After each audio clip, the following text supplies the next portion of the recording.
Bonjour, bienvenue. La femme prostituée, qui est-elle? La femme prostituée, qui est-elle? Apocalypse 17. Puis, un des 7 anges qui tenait les 7 coupes vint et m'adressa la parole en disant: Viens, je te montrerai le jugement de la grande prostituée qui est assise sur les grandes eaux.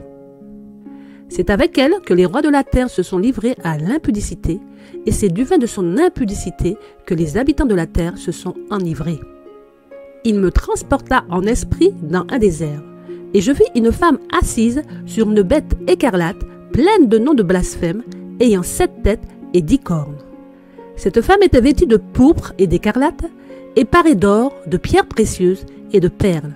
Elle tenait dans sa main une coupe d'or remplie d'abominations et des impuretés de sa prostitution. Sur son front était écrit un nom, un mystère: Babylone la grande, la mère des impudiques et des abominations de la terre. Et je vis cette femme ivre du sang des saints et du sang des témoins de Jésus. Et, en la voyant, je fus saisi d'un grand étonnement. Et l'ange me dit: Pourquoi t'étonnes-tu? Je te dirai le mystère de la femme et de la bête qui la porte, qui a les 7 têtes et les 10 cornes. La bête que tu as vue était, et elle n'est plus. Elle doit monter de l'abîme et aller à la perdition. Et les habitants de la terre, ceux dont le nom n'a pas été écrit dès la fondation du monde dans le livre de vie, s'étonneront en voyant la bête, parce qu'elle était, qu'elle n'est plus et qu'elle reparaîtra. C'est ici l'intelligence qui a de la sagesse. Les 7 têtes sont 7 montagnes sur lesquelles la femme est assise. Ce sont aussi 7 rois. 5 sont tombés, un existe, l'autre n'est pas encore venu. Et quand il sera venu, il doit rester peu de temps. Et la bête qui était et qui n'est plus est elle-même un 8e roi. Et elle est du nombre des 7, et elle va à la perdition. Les 10 cornes que tu as vues sont 10 rois qui n'ont pas encore reçu de royaume, mais qui reçoivent autorité comme rois pendant 1 heure avec la bête. Ils ont un même dessein, et ils donnent leur puissance et leur autorité à la bête. Ils combattront contre l'agneau, et l'agneau les vaincra, parce qu'il est le Seigneur des seigneurs, et le roi des rois. Et les appelés, les élus, et les fidèles qui sont avec lui, les vaincront aussi. Et il me dit: Les eaux que tu as vues sur lesquelles la prostituée est assise, ce sont des peuples, des foules, des nations et des langues. Les 10 cornes que tu as vues et la bête haïront la prostituée, la dépouilleront, la mettront à nu, mangeront ses chairs et la consumeront par le feu. Car Dieu a mis dans leur cœur d'exécuter son dessein et d'exécuter un même dessein, et de donner leur royauté à la bête jusqu'à ce que les paroles de Dieu soient accomplies. Et la femme que tu as vue, c'est la grande ville qui a la royauté sur les rois de la terre. Amen. Lorsque Jean vit la femme prostituée, il fut saisi d'un grand étonnement au verset 6, car il avait déjà vu cette femme, mais maintenant, elle était méconnaissable et surtout incroyable. C'est elle qui menait la bête à 10 cornes et 7 têtes. Les événements dans le livre de l'Apocalypse ne sont pas rapportés de manière chronologique dans l'ordre des chapitres. Si le chapitre 13 nous parle de 2 bêtes, de la fin des temps, puis le chapitre 14 des 144 000 et de la proclamation du message des 3 anges, et enfin chapitre 15 et 16, les fléaux, cela ne signifie pas que l'œuvre de la prostituée se déroule après les fléaux. La précision qu'elle soit assise sur une bête à 10 cornes et 7 têtes nous ramène au chapitre 13 de l'Apocalypse. L'événement du chapitre 17 se déroule durant le temps du règne de la bête avec une des têtes blessées à mort qui a été guérie. Comme nous l'avons déjà vu dans les titres précédentes, c'est l'ère du nouvel ordre mondial dans lequel nous sommes déjà entrés. Le livre de l'Apocalypse est la révélation de Jésus-Christ. Elle rapporte la fin du conflit entre Christ et le diable, donc l'Église du Christ et les forces du mal. Comme toute prophétie, il y a un type qui préfigure et un antitype qui réalise. Apocalypse nous révèle le type de l'Église de Dieu, c'est la femme. Dieu n'a qu'une église, donc une seule femme. Il est vrai qu'à cause de l'extravagance extrême qui diffère la présentation des 2 femmes de l'Apocalypse, nous avons facilement cru et dit qu'elles étaient 2. Mais aujourd'hui, le rouleau s'est déroulé assez pour comprendre la révélation de la prophétie. Apocalypse 12, verset 17 dit bien: Et le dragon fut irrité contre la femme et il s'en alla faire la guerre au reste de sa postérité. C'est une guerre menée contre la femme, la seule et unique du livre de l'Apocalypse. Cette femme est le type de l'Église de Dieu, le peuple de Dieu. Si le type est pur, l'antitype est pur. Et s'il est révélé que le type apostasie, l'antitype apostasiera aussi. Soit la véritable Église de Dieu apostasie. Je sais qu'à cet instant précis, que notre étonnement est aussi grand que celui de Jean lorsqu'il découvre cette femme pure d'antan assise sur la bête à 10 cornes et 7 têtes, enivrée de péché. Car la ruse de Satan a toujours été de nous faire croire que c'était une autre, mais Jean ne s'y est pas laissé tromper. Cette femme est bien celle contre qui le dragon irrité est parti faire la guerre. Et le dragon fut irrité contre la femme, et il s'en alla faire la guerre au reste de sa postérité, à ceux qui gardent les commandements de Dieu et qui ont le témoignage de Jésus. Apocalypse 12, verset 17. Point important dans le chapitre 17. Elle est dans le désert, verset 3. Lieu où elle fut transportée pour être en sécurité durant les 1260 années d'inquisition papale. Quand le dragon vit qu'il était précipité sur la terre, il poursuivit la femme qui avait enfanté l'enfant mâle. Et les 2 ailes du grand aigle furent données à la femme, afin qu'elle s'envolât au désert vers son lieu, où elle est nourrie un temps d'étang et la moitié d'un temps, loin de la face du serpent. Apocalypse 12, versets 13 à 14. La femme représente Christ, donc l'Église du Christ. Cette Église est issue du milieu protestant. Et sa particularité et l'identité qu'elle revendique sont qu'elle est l'assemblée de ceux qui gardent les commandements de Dieu et qui ont le témoignage de Jésus-Christ. Celle dont Apocalypse 12 révèle être en plein dans la ligne de mire du dragon. Elle a connu des débuts glorieux et a présenté au monde son propre prophète. C'est reconnu comme étant l'Israël spirituel. Puis, comme l'Israël terrestre, elle a rejeté son prophète et a réclamé un roi, un président mondial dont la voix remplaça bien vite la voix de Dieu. Puis, elle s'est mise à émerger à l'image du monde et elle est devenue riche. Et le malheur est arrivé. Le diable a vaincu la tête. Et lorsque le témoin fidèle s'est présenté à elle en lui disant « Je te conseille d'acheter de moi de l'or éprouvé par le feu, afin que tu deviennes riche, et des vêtements blancs, afin que tu sois vêtu et que la honte de ta nudité ne paraisse pas, et un collier pour oindre tes yeux, afin que tu vois. » Apocalypse 3, verset 18. Elle a juste reconnu qu'elle était effectivement l'église de Laodicée, car elle prenait déjà le chemin de l'apostasie. Cette église fut et prêcha pendant un certain temps qu'elle était l'église du reste. Aujourd'hui, elle n'est plus intéressée à être un reste. Alors que tous les signes montrent qu'il est grand temps de se réveiller et de se préparer sérieusement à accueillir le Maître comme il se doit, elle se dit être les mains et les pieds de Jésus et entame projets et idées pour se positionner comme l'Église mondiale. Elle se veut être un impact tangible sur la vie des individus, physiquement, émotionnellement ou spirituellement dans le monde entier. Ses œuvres sont honorables car elles sont toujours empreintes beaucoup de religiosité. Elle a une agence d'aide humanitaire mondiale, des écoles, des hôpitaux, des centres d'aide. Elle est dans tous les médias, pandémie, guerre. Son but premier est de venir en aide aux réfugiés et démunis. Honnêtement, cette église semble généreuse et aimante. Ce sont là les apparences de son habit. Mais nous sommes dans le temps où le livre de l'Apocalypse nous révèle que toutes les églises portent des noms de blasphème. Elles mentent sur Dieu, toutes sans exception, donc l'église de Dieu également. Et il se tint sur le sable de la mer. Puis je vis monter de la mer une bête qui avait 10 cornes et 7 têtes, et sur ses cornes 10 diadèmes, et sur ses têtes des noms de blasphème. Apocalypse 13, verset 1. Pour lever tout doute, notez que cette église n'est pas la Rome papale pour au moins 2 raisons. Elle vient du désert. C'est une église avec des croyances protestataires, soit en opposition avec celle de la religion catholique. Deuxièmement, Rome n'a jamais apostasié.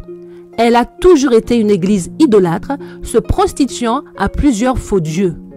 Ceci dès le commencement. Rome ne change pas et ne changera jamais. Elle est un empire qui s'est fait lui-même église chrétienne en faisant la guerre à Christ et à son église. Souvenez-vous l'histoire de la petite corne. Et Rome est l'origine même des multiples églises. Celle qui nous intéresse est tombée à cause de ses prostitutions. Donc, avant de tomber, elle était pure. L'église pure d'antan est révélée être la grande prostituée. Portons maintenant notre attention sur ce que nous révèle Apocalypse 17 concernant le sort de celle qui s'est prostituée. La Rome papale est et restera la seule qui est à la fois une corne et une tête de la bête. Elle est la tête blessée à mort qui fut guérie lors de la fin de la protestation, signalée en 1981 lors de la cérémonie d'investiture du président américain Ronald Reagan. Et elle est effectivement pour le moment, en tous les cas en apparence, celle qui influe par ses conseils sur la bête, tant les cornes que les têtes, soit les dirigeants politiques comme religieux. Dans Apocalypse 17, la femme assise sur la bête écarlate est vêtue de la même couleur. Donc, bien qu'assise, elle fait corps avec la bête. Sa posture montre qu'elle dirige la bête. La couleur pourpre était la couleur dont se servaient les princes par distinction. Le pourpre marque sa supériorité par rapport à la bête. L'écarlate est le péché. L'or, les perles et les pierres précieuses représentent son abondante richesse.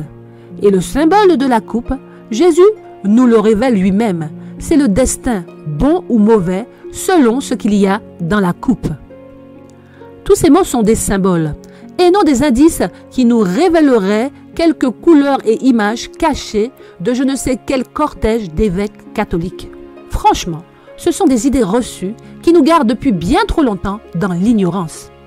Les évêques ont récupéré ces couleurs des empereurs romains et les ont gardées jusqu'à ce jour pour marquer leur autorité et leur supériorité.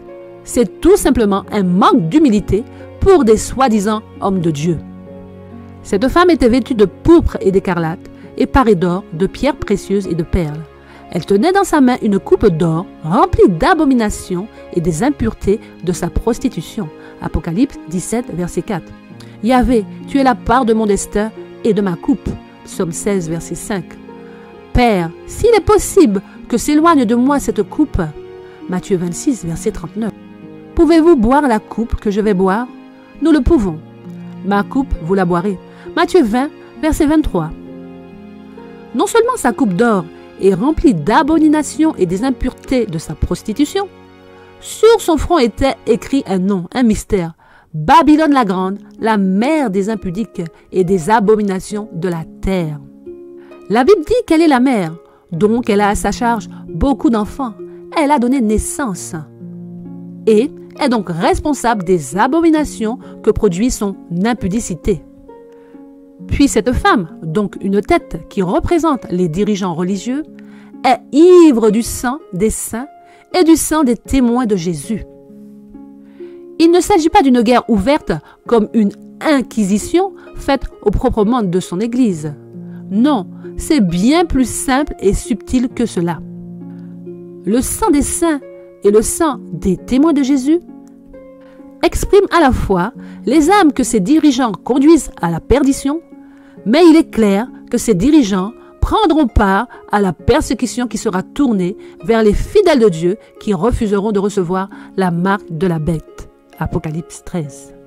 Notons à ce sujet que du temps où l'Église était pure, elle prônait haut et fort que la marque de la bête était la loi du dimanche, qui s'oppose au sabbat de l'Éternel.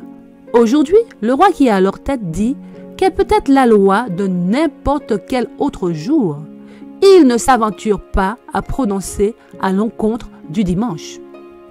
Mes amis, nous allons devoir passer sous silence les versets 7 à 14, car comme je vous l'ai dit, ce chapitre est directement lié au chapitre 13, et cette partie du texte demande une étude bien développée. Nous allons donc aller tout de suite au verset 15 pour finaliser notre étude sur l'identité de la grande prostituée. Verset 15, il me dit: les eaux que tu as vues, sur lesquelles la prostituée est assise, ce sont des peuples, des foules, des nations et des langues. Bien qu'elle est venue du désert par son histoire et sa confession de foi, elle est maintenant assise sur les eaux qui représentent le monde entier. Loin d'être un reste voulu de Dieu, elle a dans son apostasie œuvré pour devenir une église mondiale, qui finalement la conduira à devenir l'église du monde. Cela signifie que non seulement cette dénomination chrétienne dirigera la bête, elle aura une influence planétaire. Elle doit devenir église du monde entier. C'est-à-dire que le président de cette congrégation obtiendra certainement un poste de responsabilité au sein du nouvel ordre mondial. Il sera brillant et saura se démarquer des autres dirigeants.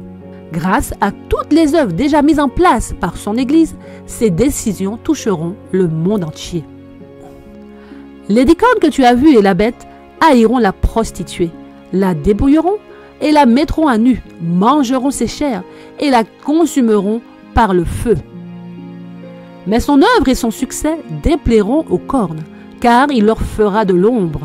Rappelez-vous, les cornes correspondent au pouvoir civil, le seul qui peut prononcer des décrets de mort. Le même ordre qui a donné la liberté d'agir va jalouser son succès. Cette église perdra ses biens, sera jetée dans la honte, maltraitée, puis mise à mort. La roue va tourner pour les membres de cette église.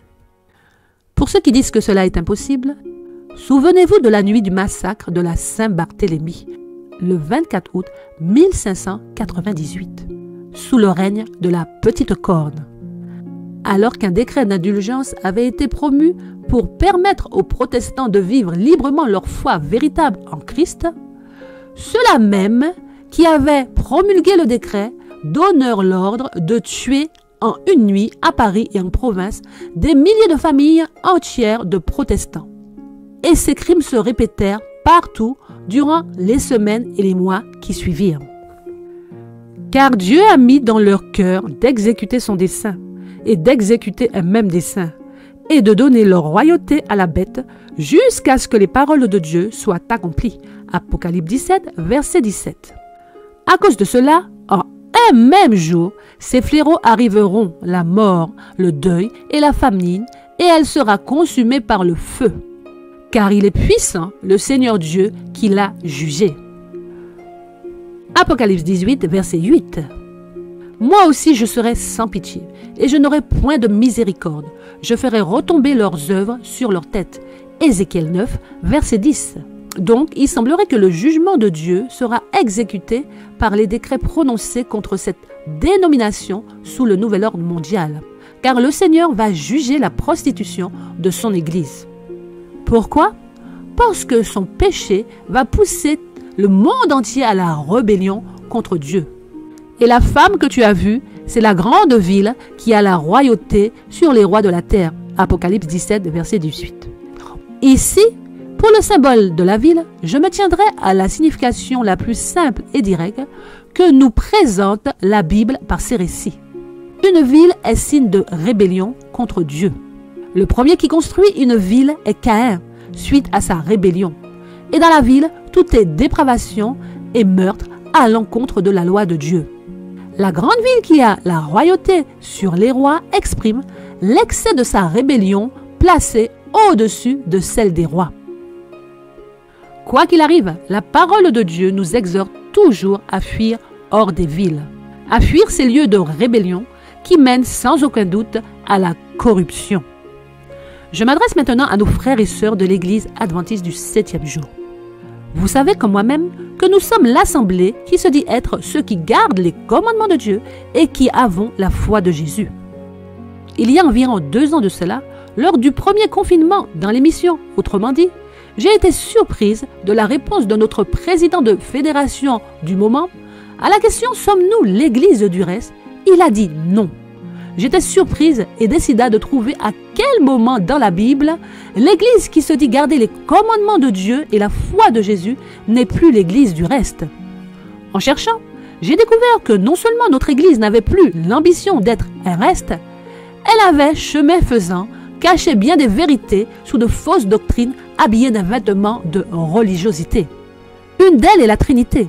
Pour ceux qui sont habitués à ma chaîne, vous connaissez mes études démontrant que Dieu est le Père avec son Fils unique dans son sein et que Dieu est également le Saint-Esprit.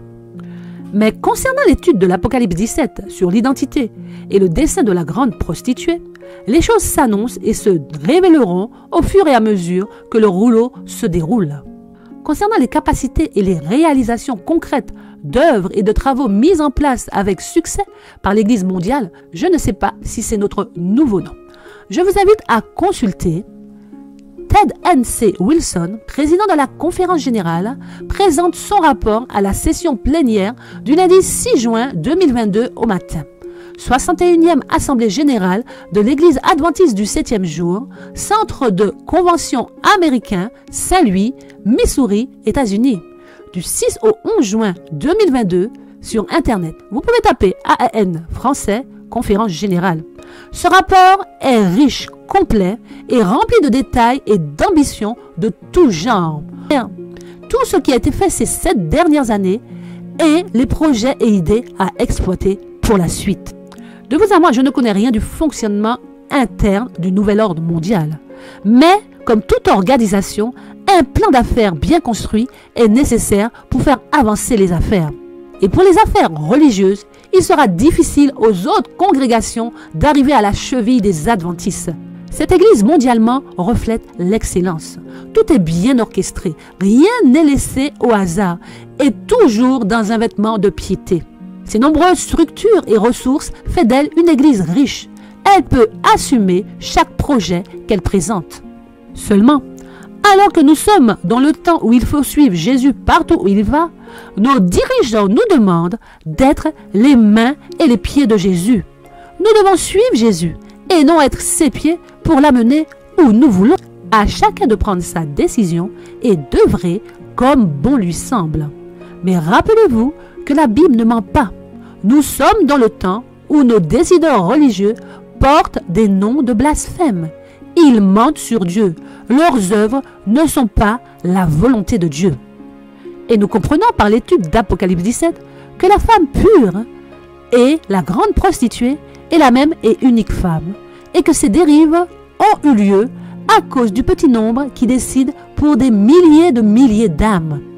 Cette femme a exactement le même cheminement que l'Église adventiste dont je suis membre.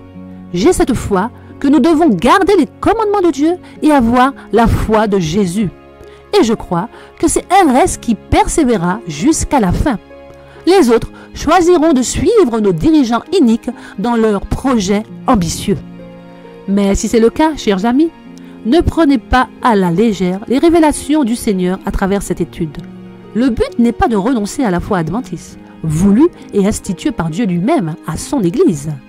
L'Église est chaque membre de manière individuelle. Donc chacun de nous devrait reprendre chacune des doctrines adventistes d'aujourd'hui, les étudier et examiner, Bible en main, et faire un choix individuel pour Jésus, et non suivre aveuglément des décisions et projets d'hommes. Les bancs d'église appartiennent à la congrégation, mais nos âmes appartiennent à Jésus-Christ, le Fils de Dieu mort sur la croix pour chacun de nous. L'ennemi a attaqué, s'est infiltré, a changé et manipulé les vérités de notre Dieu, au point qu'aujourd'hui, aucune église peut dire qu'elle a la vérité, car la Bible dit qu'elle blasphème toutes. Dieu dans son amour nous prévient. Ne soyons pas comme Israël qui a refusé d'écouter Jérémie qui annonçait sa chute et finalement tout le peuple fut déporté. Aujourd'hui, l'issue n'est pas juste une déportation ponctuelle, mais la fin de ce monde avec d'un côté les élus et de l'autre les nations. Les élus font partie de l'église du reste qui appartient à Christ, les nations, l'église du monde qui appartient à Satan. Les choses cachées seront bientôt révélées. N'attendez pas de les voir pour faire le bon choix. Cela risquerait d'être trop tard. Ouvrez la porte aux témoins fidèles et étudiez pleinement votre Bible, car la foi, tout comme le salut, est individuelle.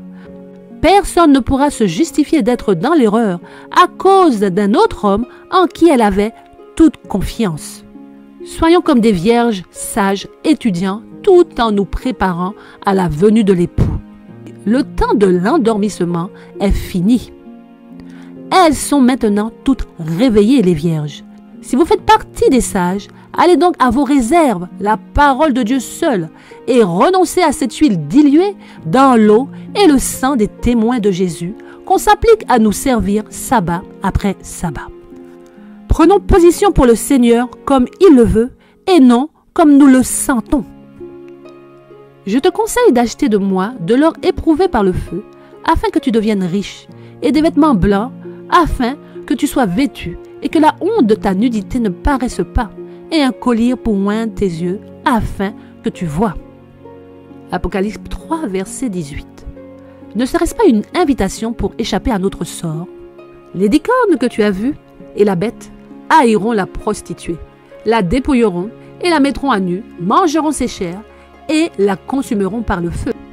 Apocalypse 17, verset 16. Dépouillée, celle qui se croyait riche, mise à nu, celle qui n'a pas acheté le vêtement blanc, et a péri sans voir venir la fin de sa vie, car elle a refusé le collier du témoin fidèle.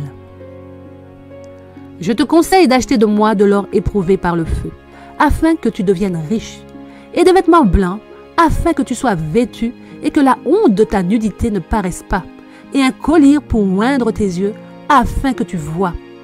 Moi, je reprends et je châtie tous ceux que j'aime. Aie donc du zèle et repens-toi. Voici, je me tiens à la porte et je frappe. Si quelqu'un entend ma voix et ouvre la porte, j'entrerai chez lui, je souperai avec lui et lui avec moi. Celui qui vaincra, je le ferai asseoir avec moi sur mon trône. Comme moi, j'ai vaincu et me suis assis avec mon Père sur son trône. Que celui qui a des oreilles entende ce que l'Esprit dit aux églises. Amen. Apocalypse 3, versets 18 à 22. Que Dieu, Père et Fils, vous garde et vous bénisse. À très bientôt si Dieu veut.